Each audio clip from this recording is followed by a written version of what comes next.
Welcome to our new home. Tcharan! Ay, naglilinis na si Inday. This is my room, Livia. Look. Okay. Then we will go upstairs. Okay. And then, look. Tcharan! New bed.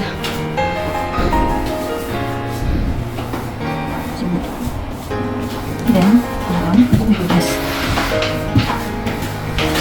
this is good for you because ano tawag yung stable? Nag-worry kasi sila kasi pareho silang malaki. Kung okay ba sa kanila yung we have some cabinets here. Look. Tcharan! And this one. Tcharan! Big cabinet. But still, we will have a big cabinet over there. 2-door.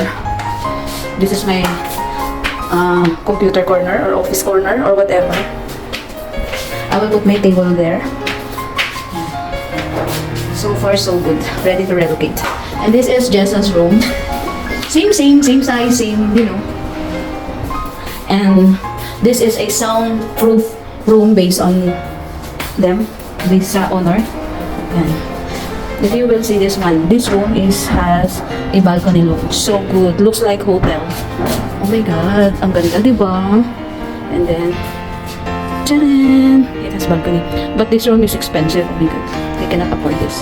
So, this room is about 2,100. Looks like hotel. Free parking. Kusina. Tcharan! Not yet long. Look at the ref. Oh my God. So clean. This is our cabinet. One of us will be having cabinet. So, thanks.